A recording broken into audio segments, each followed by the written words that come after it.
Capres nomor urut 1 Anies Baswedan kembali menyampaikan narasi negara bukan milik keluarga. Hari ini Capres nomor urut 3 Ganjar Pranowo juga mengingatkan negara dibangun oleh pahlawan dan dibangun dari hati. Apa ujung sindiran dan narasi soal negara milik keluarga ini? Kami diskusikan bersama dengan dua narasumber, bergabung keduanya lewat sambungan dalam jaringan. Yang pertama ada Muhammad Iqbal selaku juru bicara Timnas Amin dan Valdo Maldini politisi PSI yang juga juru bicara tim kampanye nasional TKN Prabowo Gibran. Selamat sore semuanya, apa kabar? Sore. Terima kasih semuanya sudah bergabung bersama kami. Mas Iqbal, nggak cuma ngomong di Bengkulu, tapi tanggal 28 Oktober, Mas Anies juga ngomong hal yang sama di Depok. Saya kutip begini, negara ini adalah milik seluruh rakyat Indonesia, bukan milik 1-2 keluarga. Kalau kita ingat dulu para pendiri republik ini, mereka mendirikan republik bukan untuk keluarganya, mereka mendirikan republik untuk seluruh anak bangsa. Sampai 2 kali ngomong hal yang sama, buat apa sebetulnya, Mas? Ya, saya kira ini adalah pesan buat masyarakat Indonesia ke depan bahwa bangsa kita ini sudah melewati fase-fase perjuangan, mulai dari Orde Lama, Orde Baru, sampai Orde Reformasi. Dan amanat reformasi itu kan salah satunya adalah memberantas KKN, kolusi, korupsi, dan nepotisme. Saya kira Mas Anies hanya mengingatkan semua elemen bangsa saja, karena saat ini di berbagai daerah, politik dinasti itu semakin berkembang. Bagaimana orang tua ingin mewariskan kepala daerah kepada anaknya, kepada istrinya. Dan ini tentu saja menjadi memperburuk kualitas demokrasi kita. Yang kedua, saya melihat bahwa pesan ini tidak buat siapa-siapa, tidak buat kepada seseorang saja, tetapi kepada seluruh elemen masyarakat.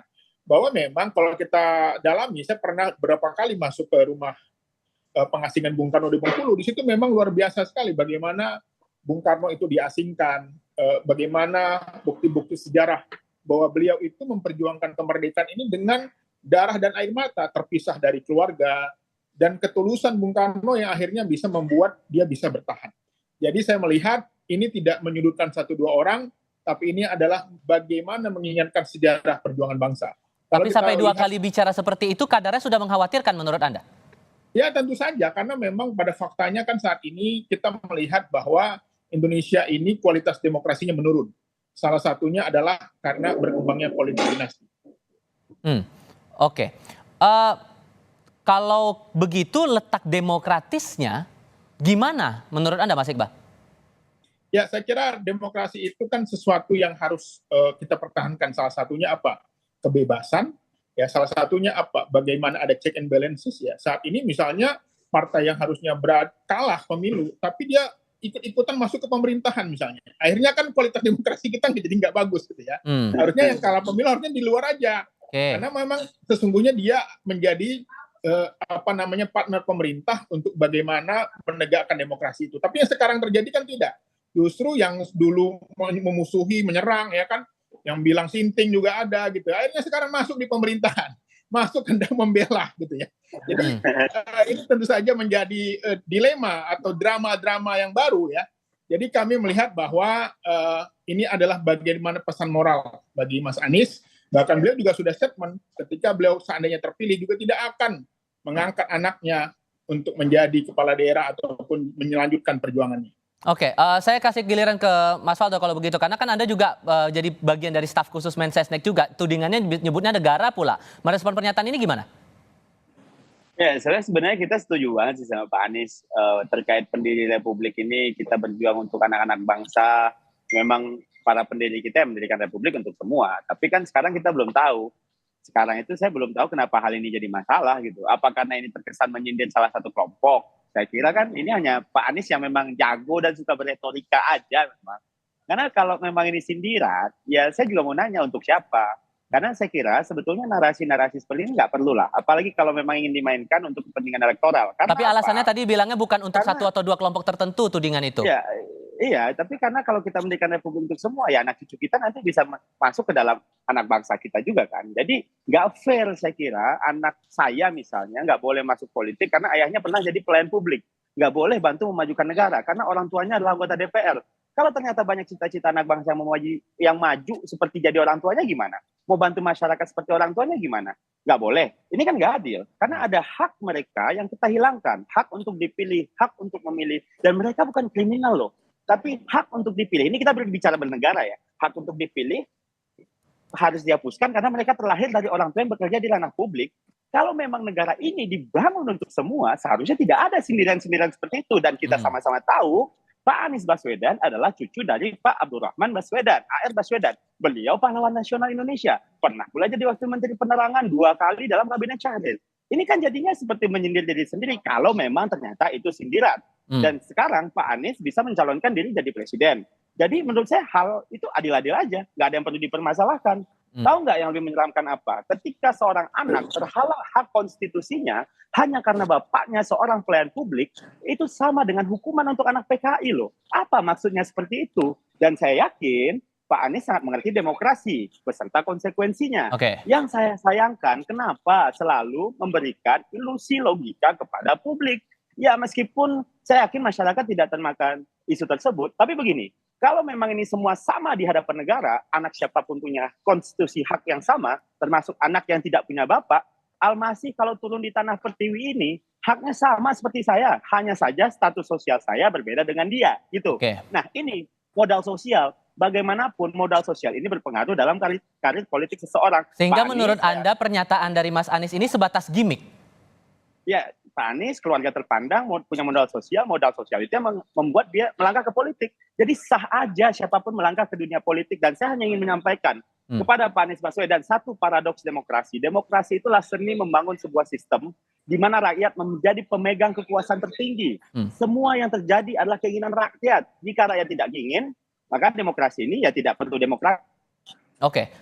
Jadi saya kira Pak Anies ngerti lah maksudnya seperti apa. Kira-kira gitu. Mas Iqbal, tadi ditagih tuh siapa sebetulnya disasar? Iya, Mas Faldo ini sensi banget ya. Ini kan sebenarnya bagian dari inspirasi perjuangan. Ketika melihat rumah pembuangan Bung Karno itu, memang benar bagaimana kita merasakan betul bagaimana Bung Karno itu memperjuangkan negeri ini luar biasa. Sampai diasingkan, terpisah dari keluarga, ya. Bahkan juga anak-anaknya juga harus merasakan dampak-dampak dari sikap politiknya. Tetapi bedanya memang anak-anak Bung Karno, ya, termasuk anak Pak Harto, termasuk anak Gus Dur, mereka memang memulai karir itu dari perjuangan panjang, mendirikan partai, gitu ya, kemudian merintis, ya, bahkan jadi anggota DPR dulu, gitu ya, baru akhirnya mereka bisa menjadi presiden di antaranya. Jadi memang ini perjalanan panjang itu penting bahwa boleh saja mau anak presiden, mau anak kepala daerah, tetapi dia harus melewati proses perjuangan, ya, dan tidak instan. Itu kata kuncinya. Sampai 2 kali menyampaikan itu karena dianggap cukup genting kondisinya, Mas Faldo. Menurut Anda cukup beralasankah Anies sampai menyampaikan hal itu 2 kali di forum yang berbeda? Tapi jawabnya nanti ya. Kita diskusikan lagi di sesi berikutnya. Tetap bersama kami, saudara. Sampai 2 kali dalam 2 forum berbeda nih, Bang Faldo. Mas Anies bilang negara bukan milik anak atau golongan tertentu dan dibilang bahwa ini sudah cukup kritis kondisinya. Menurut Anda alasan-alasan disampaikan oleh Mas Anies itu cukup kuat alasannya atau gimana? Ya, fakta pertama kalau ada memang bagian dari keluarga. Tapi namun fakta kedua adalah orang-orang ini memang dipilih oleh masyarakat kita dalam sebuah sistem yang sangat demokratis. Semuanya dikembalikan kepada masyarakat. Apakah mereka bisa jadi pejabat publik atau tidak. Dan Bung Karno juga saat ini ya tadi yang Bang Iqbal bilang dalam sebelum iklan itu ya anak cucunya masih masuk politik. Apakah Pak Anies lagi nyindir Bung Karno gitu maksudnya gitu loh. Atau memang gimana gitu. Dan bicara tentang proses ya setahu saya Pak Anies sampai hari ini belum berKTA parpol gitu loh kan. Memang dimajukan oleh partai politik. Bukan kader PKS kan Pak Anies Baswedan setahu saya sih belum berKTA parpol. Di mana proses politiknya dia menang elektoral, tapi kan kalau kita kembalikan ke menang elektoral ya semuanya menang elektoral. Kalau memang tujuannya dibilang Mas Gibran, Bu Puan mungkin atau siapapun anak-anak keluarga yang dituduhkan tadi oleh Pak Anies Baswedan ini yang tembakannya kita nggak tahu kemana gitu. Jadi Mas Anies ini lagi nyindir siapa Pak Iqbal? Kalau mau sekedar berbicara ya monggo lah Mas Anies jago lah kalau bicara mah pidato. Nah kita sepakat kalau Mas Anies ini mau nembak siapa? Nembak kita, nembak orang atau nembak diri sendiri. Langsung saya tanya kalau begitu ke Mas Iqbal. Ini ditagih 2 kali loh Mas Iqbal. Iya ini kayaknya sensi banget ini PSI. Kagak ada yang sensi. Kita tuh cuma bertanya. Walaupun memang ketumnya baru 2 hari masuk udah jadi ketum ya. Jadi gimana penjelasannya tuh? Ya gimana gitu. Penjelasannya. Ya semua partai punya mekanisme demokrasi sendiri. Yang dibahas adalah Yang dibahas adalah ada hubungan dengan partai politik. Yang dibahas adalah bagaimana negara ini dibangun. Dia para pendiri bangsa itu nggak memikirkan yang melanjutkan harus keturunannya. Dia menyerahkan kepada mekanisme masyarakat. Dia tidak bisa aja sejak dulu misalnya. Kalau dia menang pemilu, iya bisa aja seandainya sejak dulu para pendiri bangsa dia ingin, saya pengen tetap anak saya. Tapi pada pendiri bangsa kebetulan yang saat ini sudah melalui kepemimpinannya tidak melakukan itu. Baru ini terjadi pada Pak Jokowi. Itu mungkin salah satunya yang dirasain oleh Pardo. Tetapi kita melihat bahwa saat ini yang kita lihat bahwa adalah instan. Itu aja. Yang lagi rame sekarang instan. Bukan hanya di Republik ini, bukan hanya pada level presiden dan wakil presiden, tapi juga di daerah-daerah.